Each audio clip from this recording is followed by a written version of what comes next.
चलो, ये हमारा सेकंड लेक्चर है प्रॉपर्टीज़ ऑफ मैटर इलास्टिसिटी का, जहाँ पे हमें बात करनी है आज के लेक्चर में टाइप्स ऑफ स्ट्रेसेस की। तो चलो जानते हैं कि कितने प्रकार के स्ट्रेस सर होते हैं। आपका आवाज नहीं आ रहा। अभी देखो आवाज़ आ रहा है क्या? चेक करो, एम आई ऑडिबल? हाँ सर, अभी आ रहा है। Okay. So types of stress heading हमने दिया, 3 प्रकार के स्ट्रेस होते हैं। पहला है लॉन्जिट्यूडनल स्ट्रेस, दूसरा है शियर स्ट्रेस और तीसरा होता है वॉल्यूम स्ट्रेस। रिकॉर्डिंग पहला बंद हो देखते गई। हैं, स्टार्ट कर दिया। अभी लॉन्जिट्यूडनल स्ट्रेस देखते हैं सबसे पहले। यहाँ पे हमने एक सिलेंडर लिया भाई, देखो ये, ठीक है। इसके दोनों एंड से हमने फोर्स लगाया एफ। तो थोड़ी देर बाद देखते हैं तो इसकी लेंथ चेंज हो जाएगी, बढ़ जाएगी लेंथ। मतलब अलोंग द लेंथ हमने फोर्स लगाया और उसके कारण जो स्ट्रेस डेवलप हुआ उसको कहेंगे हम लॉन्जिट्यूडिनल स्ट्रेस, ठीक है। इसके 2-3 नाम भी होते हैं, टेंसाइल स्ट्रेस या नॉर्मल स्ट्रेस, ठीक है। हम फिलहाल एक ही नाम पकड़ के चलते हैं, लॉन्जिट्यूडिनल स्ट्रेस, ठीक है। या ऐसा भी हो सकता है ना कि इस मटेरियल को मैं दबाऊँ, कंप्रेस करूँ। अगर मैं एक सिचुएशन ए बता दूँ इसे और दूसरी सिचुएशन में सेम यहाँ पे ड्रॉ कर देता हूँ कि सेम रॉड है, लेंथ एल भी मेंशन कर देते हैं, लेंथ एल, और इसका क्रॉस सेक्शन एरिया है ए, ठीक है। अभी इसको हम कंप्रेस कर रहे हैं, ठीक है। तो कंप्रेस करेंगे और इलोंगेट करेंगे तो ये जो स्ट्रेस डेवलप होगा इसके अंदर वो होगा लॉन्जिट्यूडिनल स्ट्रेस, ठीक है। इसके और 2-3 नाम भी है। अगर तुम खींचते हो तो इसको कई बार टेंसाइल स्ट्रेस भी कहा जाता है, टेंसाइल स्ट्रेस। तुम इसे कंप्रेस कर रहे हो सेकेंड सिचुएशन में, इस सिचुएशन में जो स्ट्रेस डेवलप होगा उसको हम कंप्रेसिव स्ट्रेस कहते हैं, कंप्रेसिव स्ट्रेस कहते हैं, ठीक है। या उसे इन एंड ऑल तुम लॉन्जिट्यूडनल स्ट्रेस भी कह सकते हो, या कितने सारे नाम भाई, या इसको हम नॉर्मल स्ट्रेस भी कहते हैं, ठीक है। 2-4 नाम इसके हो गए। कितने हो गए टोटल नाम? 1 2 3 4, ठीक है। कोई भी एक पकड़ लो, लॉन्जिट्यूडनल मान लो, नॉर्मल, टेंसाइल या कंप्रेसिव, ठीक है। ये जितने 4 नाम इसको दिए। अभी बात करते हैं कि स्ट्रेस फॉर्मूला बताओ। ये तो कॉन्सेप्ट हो गए, खींचोगे टेंसाइल स्ट्रेस, दबाओगे कंप्रेसिव स्ट्रेस, या कॉमनली उसको कहोगे नॉर्मल या लॉन्जिट्यूडिनल स्ट्रेस, फाइन। फॉर्मूला क्या है? इसको हम कभी कभी ना सिग्मा सिंबल से दिखाते हैं। लॉन्जिट्यूडिनल कोई भी स्ट्रेस को सिंबल देना पड़ेगा ना, जैसे हम फोर्स को एफ सिंबल से इंडिकेट करते थे, मास को एम सिंबल से, और लेटर ए से एक्सेलरेशन को डिफाइन करते थे। तो वैसे ये सिग्मा ग्रीक लेटर होता है, कहीं बुक में दिया होगा, कहीं बुक में ये दिया नहीं होगा। Sigma is a symbol for stress. और जनरली अगर कोई सिंबल के फॉर्म में नहीं लिखना चाहता तो सीधा सीधा उसका नाम लिख लो, stress, longitudinal stress is equals to, ठीक है, fine. Stress is equals to, formula हमें पता है, force upon area, force upon area. अभी बस यहाँ पे देखना कि कौन सा फोर्स है। ये है नॉर्मल फोर्स या टेंसाइल फोर्स या कंप्रेसिव फोर्स। एरिया कौन सा है? Cross section area, this is the cross section area, ठीक है। अभी चलते हैं शियर स्ट्रेस की तरफ। What is mean by shear stress, ठीक है। शियर स्ट्रेस का एक एग्जांपल दे दूं, मैं कैमरा ऑन कर देता हूं।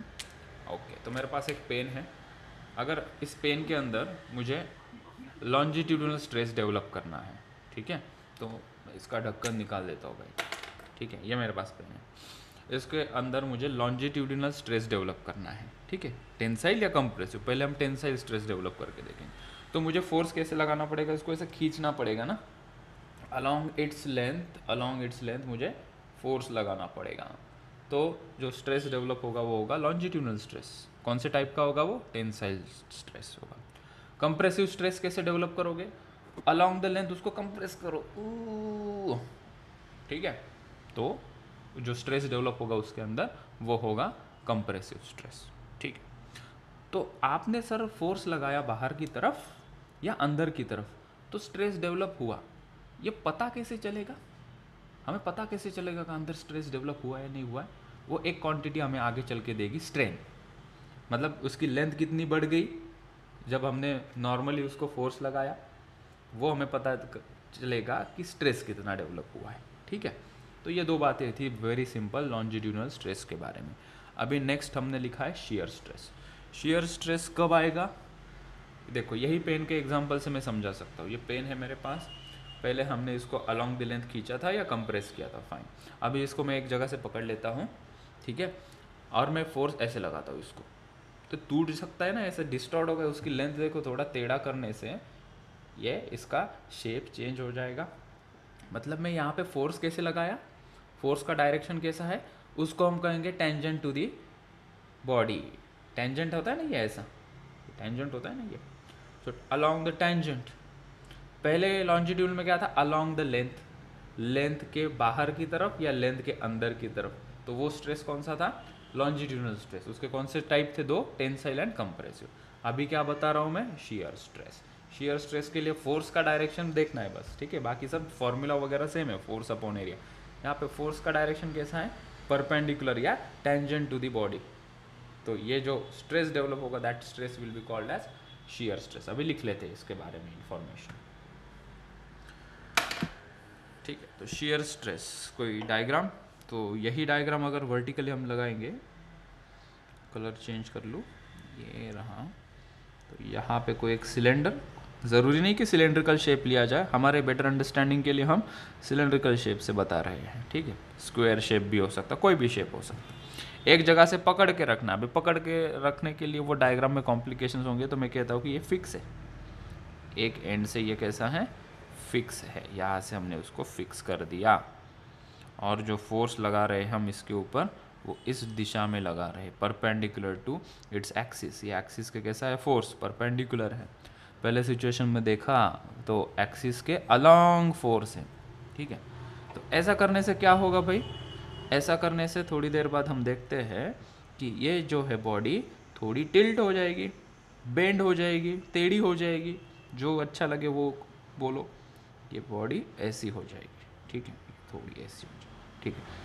पहले ये इसका एक्सिस हम दिखाएंगे तो स्ट्रेट था, फोर्स लगाने के बाद ये क्या होगी, टेढ़ी हो गई, ठीक है। मतलब थीटा एंगल से, हम एंगल के टर्म में यहाँ पे बताएंगे, थीटा एंगल से ये डिफ्लेक्ट हो गई, ठीक है। ऑल राइट, तो यहाँ पे भी फॉर्मूला अगर हम देखते हैं कि शियर स्ट्रेस के लिए फॉर्मूला क्या है, फिर फॉर्मूला वही है शियर स्ट्रेस के लिए, force upon area, force upon area. जिस एरिया के ऊपर हम फोर्स लगा रहे हैं वो एरिया लेना है हमें, और फोर्स कैसा लग रहा है, परपेंडिकुलर, ठीक है। कॉन्सेप्ट समझ लो, फॉर्मूला क्या है, कैसा है, न्यूमेरिकल हमें क्लियर करके देगा। तीसरी चीज़ की तरफ बढ़ते हैं जिसका नाम है वॉल्यूम स्ट्रेस। वॉल्यूम स्ट्रेस कब आएगा, कोई मान लो कि एक बॉल हमारे पास है, ठीक है, उसको पानी में हमने डाल दिया, तो जब कोई बॉल को हम पानी के अंदर डाल देंगे तो पानी उसके ऊपर हर एक डायरेक्शन से फोर्स लगाएगा, तो वो जो स्ट्रेस उसके अंदर डेवलप होगा that is called as volume stress. या कोई बॉल होगा मेरे पास, let me see if I have any ball, ball तो नहीं है लेकिन हम किसी कपड़े से काम चला लेंगे, ठीक है। तो ये कोई मेरे पास क्लॉथ है, समझो ये बॉल है, ठीक है। पानी के अंदर डालने से इसको कुछ नहीं होगा, लेकिन हम हर एक डायरेक्शन से उसको दबाएंगे तो पूरा का पूरा इसका वॉल्यूम चेंज हो रहा है, पूरा का पूरा क्या हो रहा है, इसका वॉल्यूम चेंज हो रहा है। तो इसके अंदर जो स्ट्रेस डेवलप होगा ये बॉडी के अंदर, उसको हम कहेंगे वॉल्यूम स्ट्रेस, ठीक है। तो पहले अगर देखते हैं लॉन्जिट्यूडिनल स्ट्रेस में क्या हुआ, लेंथ चेंज हुई, शियर स्ट्रेस में क्या हुआ, उसका शेप चेंज हुआ, वॉल्यूम स्ट्रेस में क्या होगा, उसका कंप्लीट वॉल्यूम चेंज हो जाएगा, और जो स्ट्रेस उसके अंदर डेवलप होगा उसको हम कहेंगे वॉल्यूम स्ट्रेस। तो उसको हम स्कीमेटिक डायग्राम से अभी रिप्रेजेंट करते हैं यहाँ पे। तो एक डायग्राम हम निकालते हैं, ठीक है। एक बॉल जिसको हमने पानी के अंदर डाल दिया, ऐसे समझते हैं, ठीक है। ज़रूरी नहीं पानी के अंदर डालो, हाथ से तुम दबा सकते हो, लेकिन ठीक है ये एग्जाम्पल भी काम चला लेगा। थोड़ी देर बाद हमने देखा कि ये जो बॉल है, ये बॉल का पूरा शेप ही चेंज हो गया भाई। बॉल का कलर कौन सा था, ये वाला था शायद से। तो बॉल कुछ ऐसा हो गया, क्यों ऐसा हो गया, क्योंकि ये जो लिक्विड है या जो फ्लूइड है जिसके अंदर हमने इसको डाला है, उसने हर एक डायरेक्शन से उसके ऊपर फोर्स लगाया, ठीक है। तो यहाँ पे जो स्ट्रेस डेवलप हो गया उसको हम कहेंगे वॉल्यूम स्ट्रेस। तो उसका फॉर्मूला भी वही होगा, sigma is equals to, formula सभी का सेम है, बस देखना पड़ेगा कि किस प्रकार से फोर्स लग रहे हैं, बस उतना। तो ये होगा F अपॉन ए। अभी ये क्या है, फोर्स अपॉन एरिया, इसका क्या चेंज हुआ, पूरा का पूरा वॉल्यूम चेंज हुआ। अभी जो वॉल्यूम चेंज हुआ मतलब किसके कारण ये वॉल्यूम चेंज हुआ है, पानी ने उसके ऊपर कुछ लगाया, एक्सटर्नली लगाया है, ठीक है। तो ड्यू टू प्रेशर ये जो स्ट्रेस डेवलप हुआ है दैट इज वॉल्यूम स्ट्रेस। तो हम ऐसा भी कह सकते हैं कि फोर्स अपॉन एरिया लिखो तो भी ठीक है, या जब वॉल्यूम स्ट्रेस की बात करेंगे तो because of change in pressure stress develop होता है, हम ऐसा भी कहते हैं। सो अगर प्रेशर चेंज हो जाता है तो कौन सा स्ट्रेस डेवलप होगा, तो हम कहेंगे वॉल्यूम स्ट्रेस डेवलप होगा। या प्रेशर के टर्म में नहीं लिखना है तो हम F/A ये फॉर्मूला से भी उसको रिप्रेजेंट करते हैं, ठीक है। अभी इसका बड़ा भाई या इसका भाई बोल सकते हैं, जैसे कि हमने स्ट्रेस देखा था, स्ट्रेन भी होता है, STRAIN, स्ट्रेन नहीं स्ट्रेन। अब स्ट्रेन क्या होता है वो हम देखते हैं, ठीक है। तो नेक्स्ट पेज में हम जाते हैं और देखते हैं what is mean by strain, ठीक है। तो यहाँ पे हमने हेडिंग लगाया स्ट्रेन, ठीक है। तो इसकी कुछ डेफिनेशन हम बना सकते हैं क्या, तो हम एक डेफिनेशन लिखते हैं और उसके ऊपर हम चर्चा करते हैं। Strain indicates how change in shape and size of a body has occurred। Body के अंदर कितना चेंज हुआ है शेप एंड साइज में, ये बताता है हमें स्ट्रेन, ठीक है। बड़ा ही सिंपल सा फॉर्मूला होता है इसका, ठीक है। स्ट्रेन को हम ऐसे डिफाइन करते हैं, strain is equal to change in dimension upon original dimension,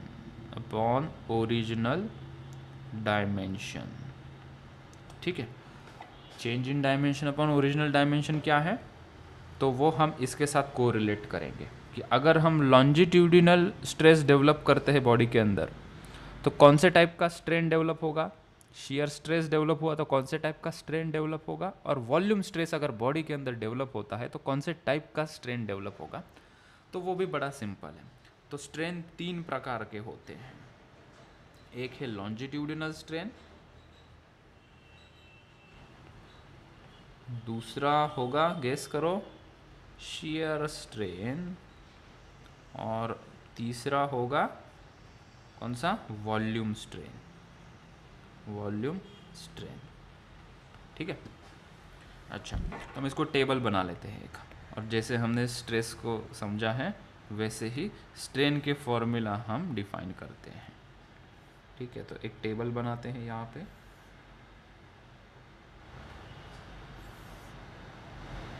तो 3 जो टाइप है स्ट्रेन के वो लिखते हैं। पहले हमने लिखा लॉन्जिट्यूडिनल स्ट्रेन, दूसरा शियर स्ट्रेन, और तीसरा है वॉल्यूम स्ट्रेन, ठीक है। लॉन्जिट्यूडिनल स्ट्रेन कब आएगा, जब तुम अलोंग द लेंथ फोर्स लगाओगे, और कौन सा स्ट्रेस डेवलप होगा, लॉन्जिट्यूडिनल स्ट्रेस, और स्ट्रेन जो डेवलप होगा वो भी कौन सा होगा, लॉन्जिट्यूडिनल स्ट्रेन। डायग्राम से हम उसको क्लियर करते हैं। हमारे पास एक रॉड था जिसकी लेंथ L थी, ये रॉड था जिसकी लेंथ L थी, उसके ऊपर हमने F फोर्स लगाया था भाई। हमने कहा कि यहाँ पे स्ट्रेस डेवलप हुआ, देखो वर्ड कौन सा यूज़ किया मैंने, स्ट्रेस। कौन सा स्ट्रेस डेवलप हुआ था इसके अंदर, लॉन्जिट्यूडिनल स्ट्रेस। फॉर्मूला क्या था, फोर्स अपॉन एरिया। अभी यहाँ पे हम स्ट्रेन डिफाइन कर रहे हैं। ये रॉड की लेंथ क्या रखी है मैंने, L। अब ये फोर्स लगाने से उसकी लेंथ बढ़ जाएगी, इसकी लेंथ क्या हो जाएगी, थोड़ी इंक्रीज हो जाएगी। तो हमने ये कंडीशन भी दिखा दी जब उसकी लेंथ इंक्रीज हो गई। लेट से उसकी लेंथ इंक्रीज हो गई डेल्टा L अमाउंट से, मतलब 2 मीटर की लेंथ थी, और जब हमने फोर्स लगाया तो 3 मिलीमीटर का उसके अंदर इलोंगेशन देखा।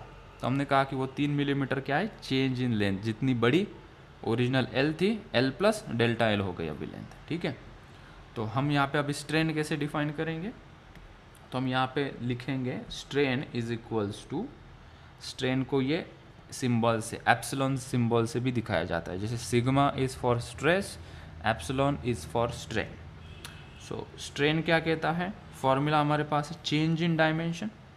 चेंज इन डायमेंशन कितना हुआ, L plus delta L minus L, या सिंपली डेल्टा एल लिख सकते हैं हम। इतना बढ़ा माइनस ओरिजिनली कितना था, इतना था, जो बचा हुआ है that is increase in the length. कितना इंक्रीज हुआ लेंथ में, हमने कहा डेल्टा एल। तो यहाँ पे हम लिख सकते हैं L plus delta L final length minus initial length करेंगे तो चेंज इन लेंथ मिलेगा ना भाई, डिवाइडेड बाय नीचे क्या है फॉर्मूला के अंदर, ओरिजिनल डायमेंशन। ओरिजिनल डायमेंशन क्या है यहाँ पे, लेंथ। तुम कहोगे सर एरिया क्यों नहीं ले रहे हो, अरे बेटा यहाँ पे लॉन्जिट्यूडिनल स्ट्रेन के अंदर जब हमने अलोंग द लेंथ फोर्स लगाया तो इसकी लेंथ ही चेंज हुई ना, तो कौन सा डायमेंशन चेंज हुआ, हमने कहा लेंथ चेंज हुई, इसलिए हमने यहाँ पे लेंथ के टर्म में लिखा है, ठीक है। Divided by original dimension, original dimension मतलब ओरिजिनली लेंथ कितनी थी भाई, एल थी, तो नीचे हमने लिखा एल। तो यहाँ पे न्यूमरेटर में देखते हैं तो ये माइनस एल और प्लस एल कट हो जाएगा, और यहाँ से सुंदर सा फॉर्मूला हमें मिल जाएगा, delta L upon L is nothing but longitudinal strain का फॉर्मूला।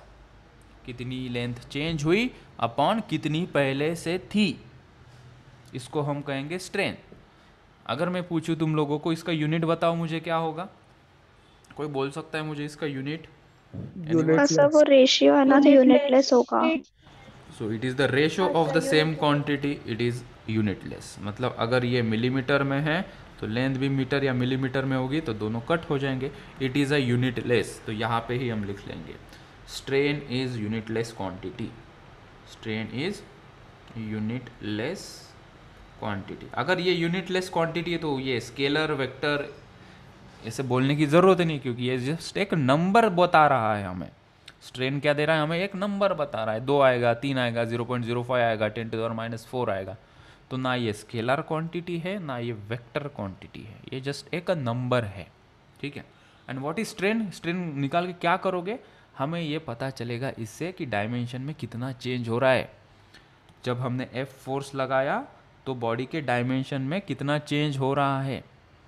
तो एक कॉन्सेप्ट क्लियर कर लो, स्ट्रेस और स्ट्रेन कौन बड़ा कौन छोटा ऐसे नहीं देखना है। स्ट्रेस कब आएगा, स्ट्रेन कब आएगा, अच्छा ऐसा कुछ सोचने के लिए मैं मजबूर कर रहा हूँ तुम लोगों को। कोई बॉडी है, समझो बात को, ये कोई बॉडी है, ये टेबल पे रखी हुई है, ये सिचुएशन में इसके ऊपर कोई स्ट्रेस होगा क्या, हमने कहा नहीं जी। कोई स्ट्रेन होगा क्या, नहीं, क्योंकि हमने कोई फोर्स ही नहीं लगाया ना। अगर हम फोर्स लगाते, अभी मैं इसके ऊपर फोर्स लगाता हूँ, फोर्स लगाने से क्या हुआ, स्ट्रेस डेवलप हुआ, ठीक है। स्ट्रेस डेवलप हुआ तो स्ट्रेन भी आ ही जाएगा। तो स्ट्रेस और स्ट्रेन कब आते हैं, जब हम फोर्स लगाते हैं। फोर्स ही नहीं लगाओगे तो स्ट्रेस और स्ट्रेन आएगा ही नहीं, ओके राइट। शियर स्ट्रेन को डिफाइन करते हैं, शियर स्ट्रेन को हम ऐसे डिफाइन करते हैं, हम डायग्राम निकालते हैं। तो हमने ऐसे दिखाया था ना इसको, शियर स्ट्रेन को, एक सिलेंडर हमने लिया, इसको परपेंडिकुलर हमने फोर्स लगाया F, थोड़ी देर बाद पाया गया कि ये थोड़ा सा टेढ़ा हो गया, ये थोड़ा सा ये डिस्टॉर्ट हो गया, ये ऐसे हम दिखा देते हैं इसे, ठीक है। तो हमें इसका शियर स्ट्रेन डिफाइन करना है, तो हम कहते हैं कि लेट्स से ये जो थी लेंथ L थी, डायमेंशन के लिए कलर चेंज कर देता हूँ, दिस वॉज लेंथ L, ठीक है। जब हमने ये F फोर्स लगाया भाई, तो ये जो फेस है, ये जो फेस है ये थोड़ा इधर खिसक गया। हमने कहा कि ये कितने डिस्टेंस से शिफ्ट हो गया या कितने डिस्टेंस से ये डिस्टॉर्ट हो गया, लेट से वो है डेल्टा एक्स। ये वर्टिकल लेंथ तो L ही है ना, राइट। और ये मान लो कि थीटा एंगल से ये बॉडी थोड़ी सी टिल्ट हो गई। तो इसका शियर स्ट्रेन अगर हमें बताना है तो शियर स्ट्रेन हम कैसे दिखाते हैं, shear strain is nothing but lateral dimension upon linear dimension, मतलब डेल्टा एक्स अपॉन एल, ऐसे हम इसे डिफाइन करते हैं, delta x upon L. Shear strain को कैसे डिफाइन किया हमने कि इसका लैटरल डायमेंशन कितना चेंज हुआ, हमने कहा डेल्टा एक्स से ये थोड़ा टेढ़ा हो गया। अपॉन में क्या लिया हमने, अपॉन में जिस फेस के ऊपर हमने फोर्स लगाया था उसका डायमेंशन लिया, दैट इज एल, ठीक है। इसको ना हम थीटा के टर्म में भी लिखते हैं, शियर स्ट्रेन का बड़ा मज़ा है, शियर स्ट्रेन को हम एक थीटा के टर्म में भी लिखते हैं। अगर तुम मुझे बता सकते हो यहाँ से, अगर ये राइट एंगल ट्रायंगल है, ठीक है, अगर ज्योमेट्रिकली इसे थोड़ा सोचो तो ये क्या दिख रहा है तुम्हें, राइट एंगल ट्रायंगल, यस और नो बताओ, ये राइट एंगल ट्रायंगल लग रहा है या नहीं लग रहा है? लग यस रहा है सर। सर। ठीक है, ये 90 डिग्री यहाँ पे, राइट, ओके। अगर मैं पूछता हूँ मुझे यहाँ से tan थीटा बताओ, tan थीटा कितना होगा, tan थीटा, तो बच्चों ने कहा कि सर ये अपोजिट और ये एडजेसेंट, मतलब कितना है वो, डेल्टा एक्स अपॉन एल। अच्छा, ओ मतलब शियर स्ट्रेन की जब हम बात करेंगे तो एंगल के टर्म में भी बताते हैं, क्योंकि ट्विस्ट हो गई ना बॉडी, थोड़ी सी डिस्टॉर्ट हो गई ना बॉडी, इसलिए हम शियर स्ट्रेन को एंगल के टर्म में भी बताते हैं। हम कहते हैं कि यार अभी थोड़ा ना इसको देखो क्या बता रहा हूँ मैं, ये जो थीटा है ना ये काफ़ी छोटा होता है, और हम ऐसा कहेंगे कि अगर ये जो डिस्टॉर्शन है इसका, ये जो कितना टिल्ट हुआ है वो अगर काफ़ी छोटा है तो हम tan थीटा को थीटा लिख सकते हैं। व्हेन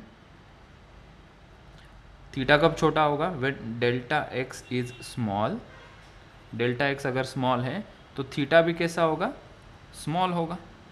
अगर थीटा स्मॉल है तो हम tan थीटा को थीटा लिख सकते हैं। जब थीटा काफ़ी छोटा होता है बच्चों तो हम tan थीटा को थीटा लिखते हैं सिर्फ। तो इसका फॉर्मूला कई बार हम ऐसा भी लिखते हैं, theta is equals to delta x upon L. इसको थोड़ी जगह बनाने की कोशिश कर रहा हूँ, रुको एक मिनट, ये हो गया थोड़ा छोटा और मुझे जगह मिल गई। So therefore theta is equals to हम लिखेंगे डेल्टा एक्स अपॉन एल। दो फॉर्मूला हमें मिल गए। फिर से मैं दोहरा दूँ बात को, शियर स्ट्रेन क्या होता है, जब हम बॉडी के ऊपर टेंजेंशियल फोर्स लगाते हैं तो जाहिर सी बात है स्ट्रेस तो डेवलप होगा, लेकिन हम यहाँ पे स्ट्रेन की बात कर रहे हैं। तो हमने कहा कि इसकी ओरिजिनल ये जो लेंथ थी, परपेंडिकुलर लेंथ फोर्स के परपेंडिकुलर, वो थी एल। एफ फोर्स लगाने से ऐसा क्या हो गया भाई, यहाँ पे हमने कहा कि ये डिस्टॉर्ट हो गया, इसका शेप थोड़ा डिस्टॉर्ट हो गया। ओरिजिनल से कितना डिस्टॉर्ट हुआ, हमने कहा कि डेल्टा एक्स डिस्टेंस से ये डिस्टॉर्ट हो गया, या हम कह सकते हैं कि एंगल के टर्म में थीटा ये डिस्प्लेस हुआ।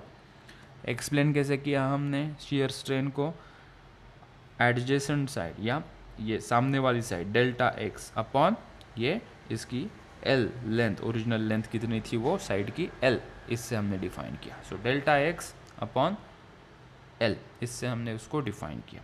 हमने कहा इसको और दूसरे ढंग से भी डिफाइन किया जा सकता है स्ट्रेन को। अगर हम यहाँ पे ट्रिग्नोमेट्रिकली देखें ये ट्रायंगल, तो मुझे ये बताएगा tan थीटा, तो हमने कहा डेल्टा एक्स अपॉन एल। अगर ये थीटा काफ़ी छोटा है, ये जो डिस्प्लेसमेंट काफ़ी छोटा है, या ये डेल्टा एक्स छोटा है, अगर जाहिर सी बात है भाई डेल्टा एक्स छोटा होगा तो थीटा भी छोटा होगा। अगर ये जो लैटरल डिस्प्ले, इसको क्या कहते हैं, लैटरल डिस्प्लेसमेंट, इस डेल्टा एक्स को एक वर्ड यूज़ करते हैं that is called as lateral displacement, lateral displacement, इसको हमने वर्ड दे दिया लैटरल डिस्प्लेसमेंट, ठीक है। सो लैटरल डिस्प्लेसमेंट अगर छोटा है तो थीटा भी छोटा होगा। अच्छा, मतलब थीटा छोटा होगा तो tan थीटा को हम सिर्फ थीटा लिख सकते हैं, बस इतनी बात से याद रखनी थी हमें। सो हमने कहा फिर theta is equals to delta x upon L, ये फॉर्मूला बन सकता है, ठीक है। So shear strain is delta x upon L, और इसको theta is equals to delta x upon L भी हम लिखते हैं, ठीक है। अभी तीसरी तरफ बढ़ते हैं, वॉल्यूम स्ट्रेन की तरफ। वॉल्यूम स्ट्रेन कब आया भाई, तो पानी के अंदर इस एक बॉडी को हमने रख दिया था, या किसी बॉडी को हम हर एक डायरेक्शन से दबाएंगे तो जो स्ट्रेस डेवलप होगा वो होगा वॉल्यूम स्ट्रेस, और उसके कारण जो स्ट्रेन डेवलप होगा उसको कहेंगे हम वॉल्यूम स्ट्रेन, ठीक है। तो इसका वॉल्यूम पहले था v, इस बॉडी का पहले वॉल्यूम था v। तो पहले वो सिचुएशन भी दिखाओ ना सर, तो इसको थोड़ा यहाँ खिसका देता, ठीक है। पहले ये बॉडी कैसे दिखती थी, बिफोर एंड आफ्टर सिचुएशन, ये बॉडी ऐसे थी भाई लोगों, देखो ये ऐसे, ठीक है। इसका वॉल्यूम था पहले v, मान लो इसका वॉल्यूम पहले था v, ठीक है। अभी इसका बाद में वॉल्यूम चेंज हुआ, तो वॉल्यूम कितना चेंज हुआ, तो हम यहाँ पे भी हम सिचुएशन दिखाते हैं कि पहले ये बॉडी इतनी थी, पहले ये बॉडी इतनी थी जिसका वॉल्यूम v था, फोर्स लगा अभी इतनी छोटी हो गई, तो वॉल्यूम कितना चेंज हुआ भाई, यहाँ पे इतना चेंज हुआ, जो मैं रेड लाइन से दिखा रहा हूँ, इतना वॉल्यूम कम हुआ बॉडी का, इतना वॉल्यूम क्या हुआ, कम हुआ। मान लो वो कितना वॉल्यूम कम हुआ, वो डेल्टा वी से हम दिखाते हैं, ठीक है। वी क्या था इसका ओरिजिनल वॉल्यूम, कितना कम हुआ, वही दिखाया हमने सिर्फ, कितना कम हुआ, लेट्स से वो डेल्टा वी से कम हुआ। कितना बाकी है वो दिखाने की ज़रूरत नहीं है, कितना बाकी है वो भी दिखा सकते हो, वी माइनस डेल्टा वी, इतना बाकी है ये अंदर का वॉल्यूम, वो हमें नहीं दिखाना। कितना कम हुआ, हमने कहा डेल्टा वी से कम हुआ। क्यों कम हुआ, क्योंकि हर एक डायरेक्शन से उसके ऊपर क्या लगा है, एक फोर्स लगा है, ठीक है। तो अगर यहाँ पे स्ट्रेन डिफाइन करेंगे हम, वॉल्यूम स्ट्रेन, वॉल्यूम स्ट्रेन होगा चेंज इन वॉल्यूम। फॉर्मूला क्या है स्ट्रेन का, चेंज इन डायमेंशन। कौन सा डायमेंशन चेंज हो रहा है भाई, वॉल्यूम के अंदर, वॉल्यूम स्ट्रेन के अंदर, कंप्लीट वॉल्यूम। कितना चेंज हुआ वॉल्यूम, हमने कहा डेल्टा वी, तो ऊपर लिखा हमने delta we divided by original dimension, मतलब डायमेंशन कौन सा था ओरिजिनली जो चेंज हो रहा था बाद में, हमने कहा वॉल्यूम वी, सो नीचे हमने वी लिखा। और साथ ही साथ मैं एक माइनस साइन यहाँ पे लगा देता। तो कोई मुझे बताएगा सर आपने माइनस साइन क्यों लगाया है, anyone can explain me. Sir originally उसका वॉल्यूम v था, तो v minus delta v minus v ऐसे रहेगा। और सिंपली हम ऐसा बोलेंगे कि इसका वॉल्यूम कम हो गया ना, वॉल्यूम कम हो गया, इसलिए हमने माइनस साइन लगाया। वॉल्यूम अगर बढ़ता तो प्लस साइन लगाते, लेकिन कोई भी फोर्स लगाने से वॉल्यूम नहीं बढ़ेगा ना, यहाँ पे बाहर से फोर्स दबेगा तो वॉल्यूम कम ही होगा। So in general minus sign volume strain के अंदर क्या डिफाइन कर रहा है, volume has been decreased. Negative sign indicates volume of a body decreases, reduced या डिक्रीज, जो अच्छा लगे वो वर्ड यूज़ करो। वॉल्यूम हैज़ बीन डिक्रीज्ड और रिड्यूस्ड, ठीक है। तो ये बातें हमने की स्ट्रेस और स्ट्रेन की, ठीक है। और एक तीसरी टर्म आती है, फिर न्यूमेरिकल स्टार्ट हो जाएंगे। तीसरी टर्म हम डिफाइन करेंगे। सबसे पहले क्या डिफाइन किया भाई लोगों हमने, स्ट्रेस।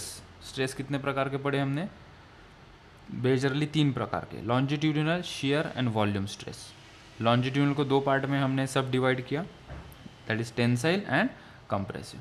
फॉर्मूला क्या है, फोर्स अपॉन एरिया। समझदारी की बात क्या थी यहाँ पे, अलॉन्ग द लेंथ फोर्स लगेगा तो जो स्ट्रेस डेवलप होगा वो tensile stress, along the length जो फोर्स लगेगा बट उसे जो दबाएगा that is called as compressive stress. Formula force upon area. Area कौन सा लेना है, क्रॉस सेक्शन एरिया। फिर दूसरा हमने देखा शियर स्ट्रेस। शियर स्ट्रेस क्या है, किसी सरफेस को या यही बॉडी को हमने लिया, उसको परपेंडिकुलर फोर्स लगाया उसके एक्सिस के, ठीक है, नॉट नेसेसरी एक ही एंड से लगाओ, इतना पूरा लगा दो ऐसे, तो बॉडी थोड़ा डिस्टॉर्ट हो गई। डिस्टॉर्ट समझते हो ना, टेढ़ी हो गई, ठीक है। जैसे कि कोई रॉड होता है ना क्रिकेट ग्राउंड के ऊपर से थोड़ा खींच लो, टेढ़ा हो जाता है। सो जो स्ट्रेस उसके अंदर डेवलप होगा तो वो स्ट्रेस कौन सा होगा, शियर स्ट्रेस। फॉर्मूला भी उसका वही, फोर्स अपॉन एरिया। यहाँ पे कौन सा एरिया लेना है, जिस सरफेस पे हमने उसको फोर्स लगाया है। हाँ आएगा न्यूमेरिकल में और क्लियर कर देंगे उसे। वॉल्यूम स्ट्रेस क्या होता है, हर एक डायरेक्शन से बॉडी के ऊपर अगर फोर्स लगेगा तो बॉडी का पूरा शेप ही चेंज हो रहा है कंप्लीट। यहाँ पे सिर्फ लेंथ चेंज हो रही थी बेटा, यहाँ पे उसका सिर्फ ओरिएंटेशन चेंज हो रहा था, यहाँ पे पूरा का पूरा वॉल्यूम चेंज हो रहा है, इसलिए इसको हम कहते हैं वॉल्यूम स्ट्रेस। तो हर एक डायरेक्शन से अगर तुम फोर्स लगाते हो वो प्रेशर चेंज कर देता है बॉडी का, इसलिए इस स्ट्रेस को हम चेंज इन प्रेशर भी कहते हैं, चेंज इन प्रेशर भी इसे कहा जाता है, ठीक है। फिर हमने देखा कि एक वर्ड डिफाइन करते हैं, स्ट्रेन। स्ट्रेन क्या होता है, strain indicates how change in the shape and size of the body has occur. Body के अंदर कितना चेंज हुआ है, तो कंपेयर करते हैं हम कि कितना चेंज हुआ और पहले कितना था। फॉर्मूला भी बना दिया दोस्तों, change in dimension upon original dimension. इसके भी 3 टाइप, जो स्ट्रेस के 3 टाइप थे वही, बस आगे स्ट्रेन स्ट्रेन स्ट्रेन लिख दो, longitudinal strain, shear strain, volume strain, ठीक है। स्ट्रेन एक यूनिटलेस क्वांटिटी है क्योंकि ऊपर भी जो डायमेंशन है जैसे कि लेंथ, नीचे भी क्या होती है लेंथ, ऊपर वॉल्यूम तो नीचे भी वॉल्यूम, तो ये डायमेंशनलेस क्वांटिटी है। ओके भाई, फिर हमने देखा कि स्ट्रेन, लॉन्जिट्यूडनल स्ट्रेन क्या होता है, change in length upon original length, कितनी लेंथ चेंज हुई अपॉन कितनी ओरिजिनली थी। शियर स्ट्रेन को कैसे डिफाइन किया हमने, lateral displacement upon its longitudinal length, मतलब डेल्टा एक्स अपॉन एल से हम शियर स्ट्रेन को डेवलप करते हैं। एक बात समझते हो ना तुम लोग, अगर मैं उसके परपेंडिकुलर फोर्स लगाऊंगा तो शियर स्ट्रेन ही डेवलप होगा, ये सिचुएशन में लॉन्जिट्यूडनल स्ट्रेन तो डेवलप नहीं होगा ना। और जब मैं इसे खींचता हूँ तो लॉन्जिट्यूडनल स्ट्रेन ही डेवलप होगा और लॉन्जिट्यूडनल स्ट्रेस ही डेवलप होगा। क्या ये सिचुएशन में शियर स्ट्रेस डेवलप हो सकता है क्या, हमने कहा नहीं। या सिचुएशन में लॉन्जिट्यूडनल स्ट्रेन डेवलप हो सकता है क्या, नहीं। ठीक है। तो depending upon direction of force will define कि कौन से टाइप का स्ट्रेस डेवलप हो रहा है, ठीक है। इसको हमने डेल्टा एक्स अपॉन एल को थीटा से भी इंडिकेट करते हैं अगर ये थीटा या लैटरल डिस्प्लेसमेंट छोटा हो तो। वॉल्यूम स्ट्रेन तीसरा पोर्शन, जहाँ पे ओरिजिनल वॉल्यूम बॉडी का वी था, because of external forces acting in all direction इसका वॉल्यूम कम हो गया। तो कितने से कम हुआ, हमने कहा डेल्टा वी से कम हुआ। तो इसका फॉर्मूला क्या हो जाएगा वॉल्यूम स्ट्रेन का, change in volume that is delta V upon original volume क्या था वी। निगेटिव साइन क्यों लगाया, क्योंकि इस सिचुएशन में मोस्ट ऑफ द केसेस में जब तुम बाहर से प्रेशर या फोर्स लगाते हो तो उसका वॉल्यूम कम ही हो रहा है। So negative sign just indicates कि इसका वॉल्यूम कम हो रहा है, बाकी कुछ नहीं, ठीक है।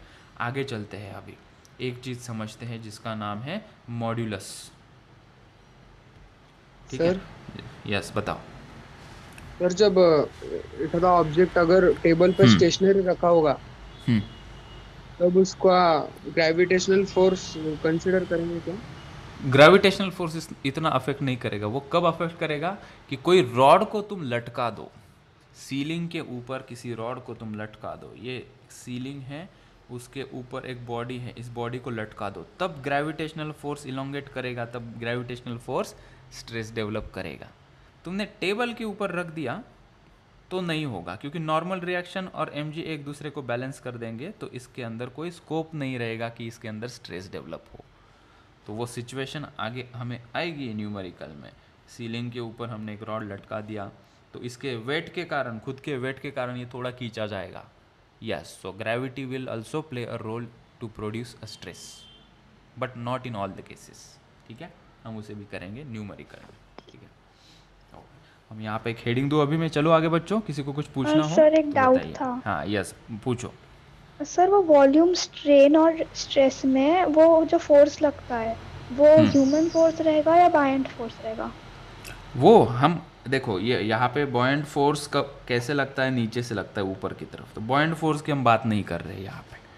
यहाँ पे जो लिक्विड है, लिक्विड क्या करता है, लिक्विड किसी भी ऑब्जेक्ट को अगर हम पानी में डालते हैं तो लिक्विड क्या करता है, वो बॉडी के ऊपर हर एक पॉसिबल डायरेक्शन में से फोर्स लगाता है, ठीक है। वो वाला हम फोर्स ले रहे हैं, दैट इज़ प्रेशर। तो हम उसको क्या कहते हैं, किसी बॉडी को अगर हम पानी के अंदर डाल देते तो पानी उसके ऊपर क्या लगाता है, प्रेशर लगाता है। तो हम उसको प्रेशर के टर्म में भी डिफाइन किया है, देखो डेल्टा पी। हम बॉयंट फोर्स की बात नहीं करेंगे। बॉयंट फोर्स क्या करेगा, उसको ऊपर लेके आएगा और mg नीचे लगेगा, तो बॉयंट फोर्स की बात नहीं कर रहे हैं हम यहाँ पे, ठीक है। And still if you are getting confuse तो ऐसा समझो कि कोई सॉफ्ट बॉल होता है ना, वो हैप्पी वाला बॉल, उसको हाथ में लिया और हमने हाथ से उसे कंप्रेस किया, तभी भी उसका प्रेशर इंक्रीज हो गया, राइट। तो ये दो सिचुएशन तुम कंसीडर कर सकते हो। Yes, next heading. अभी भी किसी को कुछ पूछना है तो you are free to ask, तब तक मैं आगे का जो मुझे सिखाना है उसका हेडिंग दे रहा हूँ, ठीक है, जिसका नाम है modulus of elasticity. Modulus of elasticity, elasticity, modulus of elasticity, ठीक है। क्या होता है मॉड्यूलस ऑफ इलास्टिसिटी, समझते हैं हम, ठीक है। हमने अभी तक पढ़ा है स्ट्रेस, फिर हमने पढ़ा स्ट्रेन। एक भाई साहब आए, उन्होंने इन दोनों के बीच में एक रिलेशन लगाया। उन्होंने कहा stress is directly proportional to strain, condition apply, terms and condition apply, ऐसा लिखा हुआ होता है ना, हम किसी भी देखते हैं कि 50% ऑफ और नीचे लिखा होता है टर्म्स एंड कंडीशन अप्लाई। वैसे ही स्ट्रेस और स्ट्रेन ये अगर एक दूसरे के प्रोपोर्शनल है, लेकिन उसकी भी एक कंडीशन है, हम उसको कहते हैं विद इन इलास्टिक लिमिट, जो मुझे कल किसी ने पूछा था शायद से। So within elastic limit, ये वर्ड्स में भी लिख के दूंगा। Within elastic limit stress is directly proportional to strain. क्या मामला है ये हमें बताया था हुक्स ने। तो हमने कहा कि एक लॉ होता है जिसका नाम है हुक्स लॉ। हुक्स लॉ क्या कहता है वो देखो। हुक साइंटिस्ट है, उसने एक रिलेशन बिल्डअप किया स्ट्रेस और स्ट्रेन के बीच में। क्या रिलेशन था, वो कह रहे थे within elastic limit, within elastic limit comma stress is directly proportional to the strain. Stress is directly proportional to the strain within the, अब ये within the elastic limit क्या है वो समझाता हूँ तुम लोगों को, ठीक है। हमारे पास कोई एक मटेरियल है, ठीक है, मैं पे थोड़ा इसको सजा के लिख देता हूँ, ये यहाँ पे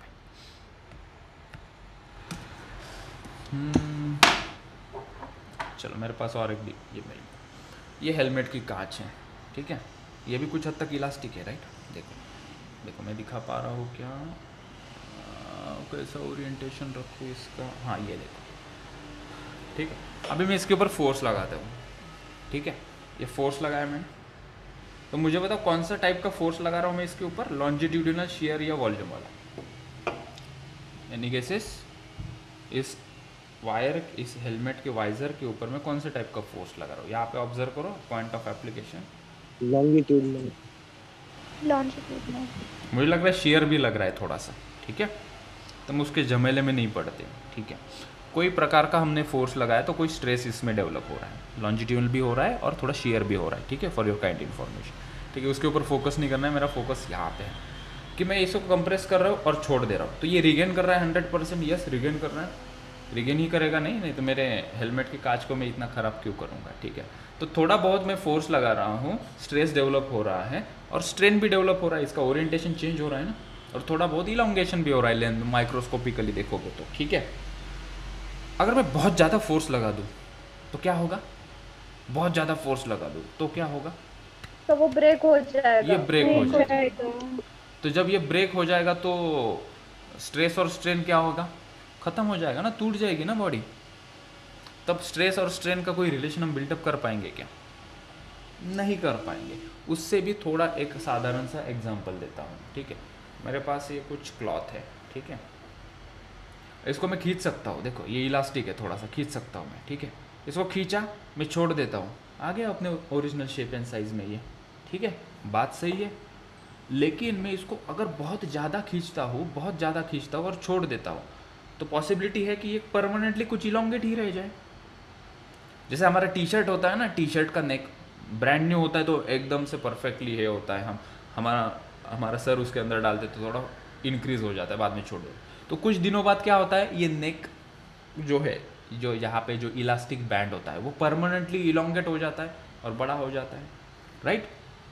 तो हुआ क्या, तो अगर तुम एक्सेस फोर्स लगाते हो, बॉडी के लिमिट के बाहर तुम फोर्स लगाते हो, तो एक तो वो ब्रेक हो सकती है, ब्रेक नहीं होगी तो परमानेंटली इलोंगेटेड ही रह जाएगी, तो तब स्ट्रेस और स्ट्रेन के बीच में डायरेक्टली प्रोपोर्शनल का रिलेशन नहीं रहेगा, ऐसा हुक साहब ने कहा। इसलिए हमने एक वर्ड यूज़ किया यहाँ पे, with in the elastic limit.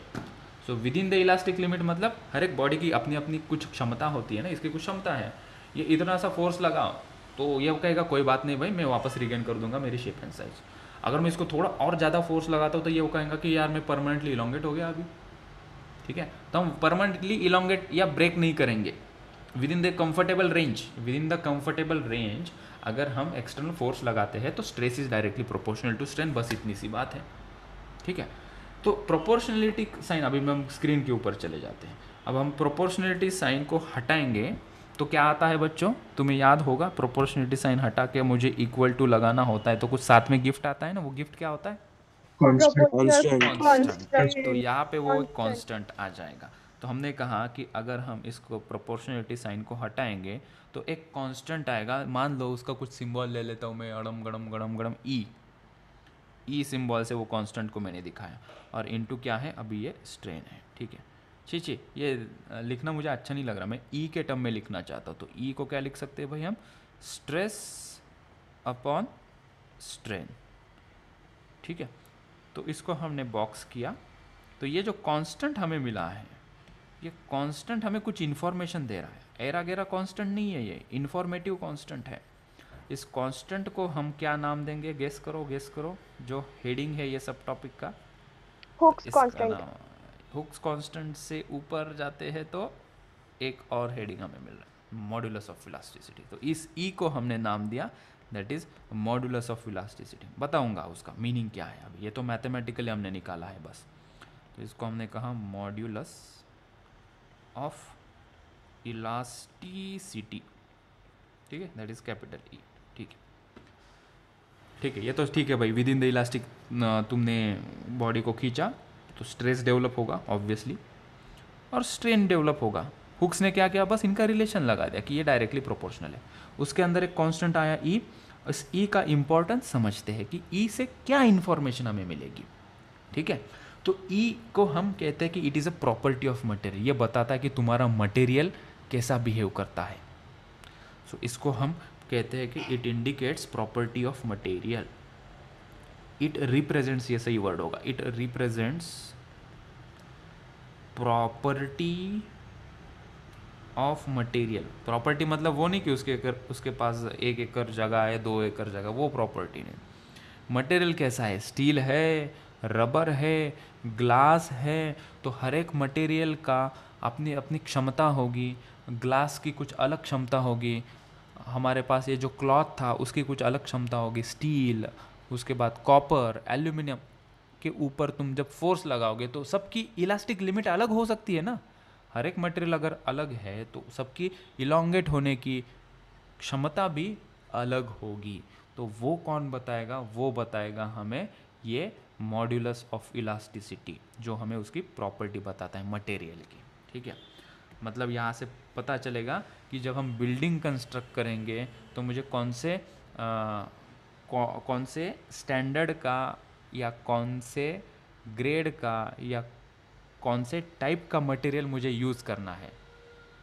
तो वो कैसे पता चलेगा, तो हम उसको थोड़ा सा और एक स्टेप आगे लेके जाते हैं कि मॉड्यूलस ऑफ इलास्टिसिटी के भी कुछ टाइप्स होते हैं या नहीं। ठीक है, तो उसके भी 3 टाइप होते हैं कि डिपेंडिंग अपॉन तुम किस टाइप का फोर्स लगाते हो उससे क्या फ़र्क पड़ता है कि किस टाइप का स्ट्रेस डेवलप हो जाएगा, और किस टाइप का स्ट्रेस डेवलप होगा वो हैंडल करने के लिए कौन सी प्रॉपर्टी देखनी है, वो टाइप का मॉड्यूलस भी हमें देखना पड़ेगा। तो हम यहाँ पे लिख सकते हैं टाइप्स ऑफ मॉड्यूलस। यहाँ पे हम लिखेंगे साइड में मॉड्यूलस ऑफ इलास्टिसिटी के type, modulus of elasticity, modulus of elasticity. ठीक है, मेरे पास 3 टाइप के मॉड्यूलस ऑफ इलास्टिसिटी है भाई, 1, 2, 3। ठीक है, पहला है यंग्स मॉड्यूलस, पहला होता है यंग्स मॉड्यूलस। दूसरा होता है शियर मॉड्यूलस, शियर मॉड्यूलस। तीसरा होता है बल्क मॉड्यूलस। क्या फंडा है, अभी ये यंग्स मॉड्यूलस कब पिक्चर में आएगा, जब बॉडी के ऊपर लॉन्जिट्यूडिनल स्ट्रेस डेवलप होगा, मतलब टेंसाइल स्ट्रेस या कंप्रेसिव स्ट्रेस डेवलप होगा। अच्छा, अगर मैं अलोंग द लेंथ बॉडी के ऊपर फोर्स लगा रहा हूँ तो लॉन्जिट्यूडिनल स्ट्रेस डेवलप हो रहा है और लॉन्जिट्यूडिनल स्ट्रेन भी डेवलप होगा, बराबर है। और ये कितना कैपेबल है ये देखने के लिए कौन सा मॉड्यूलस देखना पड़ेगा, हमें यंग्स मॉड्यूलस देखना पड़ेगा। ठीक है, तो मेरे पास अगर 2 रॉड है, मैं अभी स्टार्ट कर देता हूँ कैमरा। ठीक है, ये है, ठीक है, ये वाइट पेंसिल है, ये कुछ अलग पेंसिल है। ठीक है, ये डिफरेंट मटेरियल से बनी हुई है और ये डिफरेंट मटेरियल से बनी हुई है। ठीक है, मैं इसको दोनों को सेम अमाउंट ऑफ फोर्स लगा रहा हूँ। कौन सा फोर्स लगाऊँ, टेंसाइल फोर्स लगा देता हूँ। ठीक है, टेंसाइल फोर्स लगाऊंगा तो कौन सा स्ट्रेस डेवलप होगा बच्चों, इसके अंदर कौन सा स्ट्रेस डेवलप होगा अगर मैं टेंसाइल लॉन्जिट्यूडनल या टेंसाइल स्ट्रेस डेवलप होगा। ठीक है, और सेम अमाउंट का, लेट से मैं 5 न्यूटन का फोर्स इसके ऊपर लगा रहा हूँ और इसके ऊपर भी मैं 5 न्यूटन का फोर्स लगा रहा हूँ। क्या दोनों का इलोंगेशन सेम होगा या अलग अलग हो सकता है अगर मैं सेम अमाउंट और सेम टाइप का स्ट्रेस डेवलप कर रहा हूँ। फिर से एक बार मेरा सवाल ये है कि दोनों का मटेरियल अलग है बट दोनों के ऊपर में सेम अमाउंट का मैं फोर्स लगा रहा हूँ, लेट से मैं टेंसाइल फोर्स लगा रहा हूँ। तो तुमने कहा कि सर इसके अंदर कौन सा स्ट्रेस डेवलप हो रहा है, टेंसाइल स्ट्रेस डेवलप हो रहा है। ठीक है, क्या दोनों मटेरियल के अंदर सेम अमाउंट का स्ट्रेस डेवलप होगा या अलग अलग अमाउंट का डेवलप होगा? अलग अलग होगा सर, क्योंकि इसका मटेरियल अलग है और इसका मटेरियल अलग है। तो मैथमेटिकली वो कौन से टर्म से दिखाएंगे, तो वो हम टर्म से दिखाएंगे मॉड्यूलस से। और कौन सा मॉड्यूलस यूज़ करना है ये केस में, तो मैंने देखा कि मैं टेंसाइल स्ट्रेस की बात कर रहा हूँ, मतलब लेंथ चेंज होने वाले स्ट्रेस की बात कर रहा हूँ, तो उसके लिए हम यंग्स मॉड्यूलस देखते हैं। ठीक है, अगर दोनों बॉडी को मैं अभी परपेंडिकुलर फोर्स लगा रहा हूँ तो ये बॉडी में कौन सा स्ट्रेस डेवलप करेगा, कौन सा स्ट्रेस डेवलप करेगा, अगर इसको परपेंडिकुलरली मैं फोर्स लगा रहा हूँ कौन सा स्ट्रेस डेवलप होगा इसके अंदर, शियर स्ट्रेस डेवलप होगा। ठीक है, तो दोनों में से शियर स्ट्रेस को झेलने वाला कौन ताकतवर है वो देखने के लिए हम कौन सा मॉड्यूलस देखेंगे, हम देखते हैं शियर मॉड्यूलस। ठीक है, उसका फॉर्मूला सब चीज़ें लेके आऊँगा मैं, अभी मैं बस यही चीज़ बता रहा हूँ। तो इसको जब अगर शियर टेंजेंशियल फोर्स लगाएंगे तो शियर स्ट्रेस डेवलप होगा, और कौन सा ताकतवर है दोनों में से वो चेक करने के लिए मैं कौन सा मॉड्यूलस देखूंगा, उसका शियर मॉड्यूलस देखूंगा। सब्सिक्वेंटली वॉल्यूम, अगर इन दोनों को अगर क्रश करके मैं दबा रहा हूँ तो इनका वॉल्यूम चेंज हो रहा है, तो वॉल्यूम स्ट्रेस डेवलप होगा, दोनों का वॉल्यूम स्ट्रेस डेवलप होगा, तो स्ट्रेंथ कितनी किसकी ज़्यादा है वो चेक करने के लिए हम कौन सा मॉड्यूलस यूज़ करेंगे, बल्क मॉड्यूलस। सो कब कौन सा मॉड्यूलस चेक करना है, डिपेंडिंग अपॉन तुम किस टाइप का फोर्स लगाते हो और उस फोर्स से कौन से टाइप का स्ट्रेस डेवलप होता है, तो हम डिफाइन करते हैं कि वो मॉड्यूलस तुम यहाँ पे देख लेना। ठीक है, अभी उसकी थोड़ी सी डिटेल चर्चा करते हैं। चलो, जैसे हमने टेबल बनाया है वही टेबल, जैसे स्ट्रेस और स्ट्रेन के टेबल बनाए हैं, मॉड्यूलस ऑफ इलास्टिसिटी, इन तीनों का भी हम टेबल बना लेते हैं। नेक्स्ट पेज पे मैं पेज ऐड कर लेता हूँ यहाँ पे।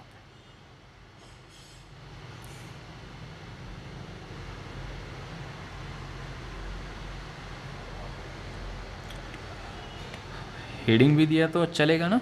चलो फिर हेडिंग देते types of modulus, types of elastic modulus, elastic modulus. ठीक है, मॉड्यूलस का प्लूरल फॉर्म मॉड्यूली, MODULII। ठीक, टेबल बनाना है मुझे, शैलेश सर। ठीक, हम एक टेबल बना लेते हैं यहाँ पे।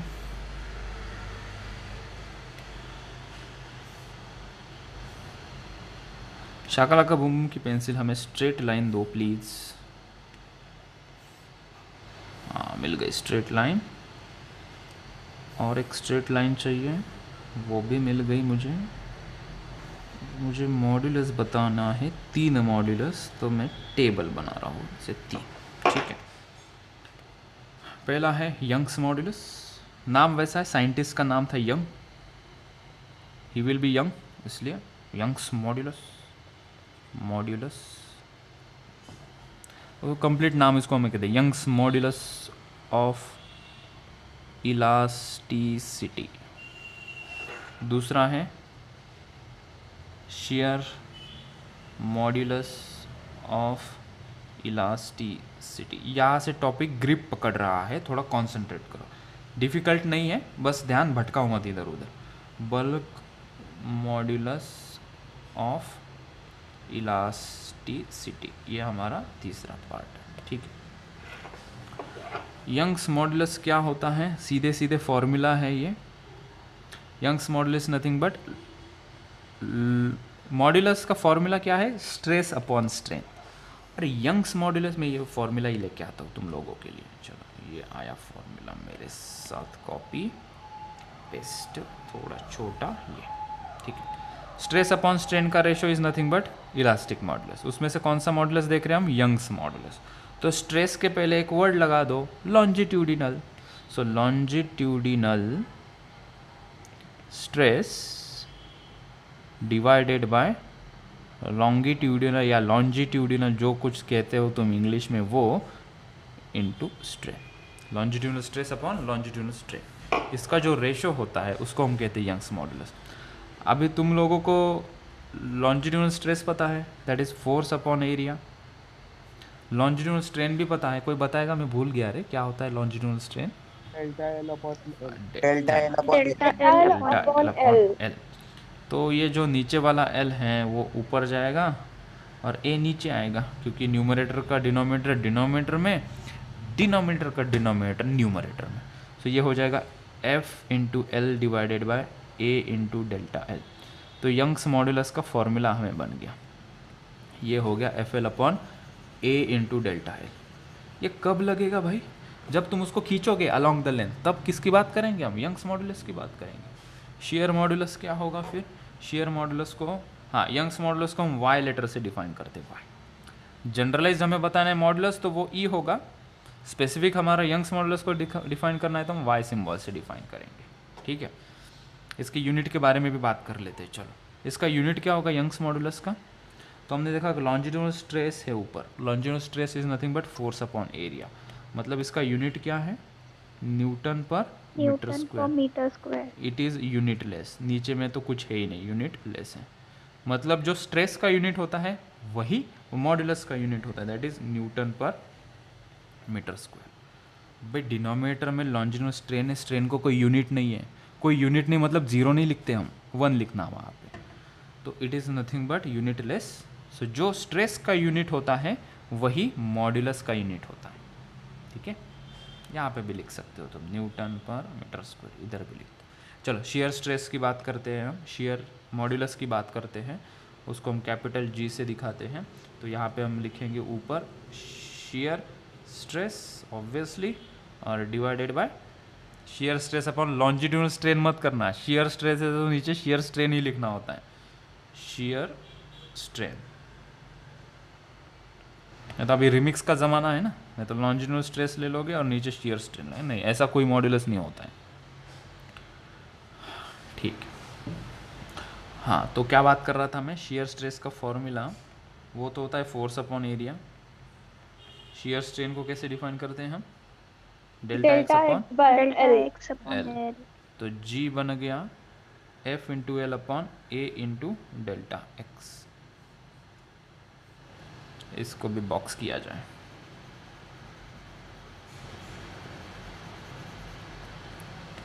तीसरा क्या है? Bulk modulus. बल्क मॉडुलस उसको हम बी से दिखाते हैं। तो बी इज इक्वल्स टू, ये क्या होगा?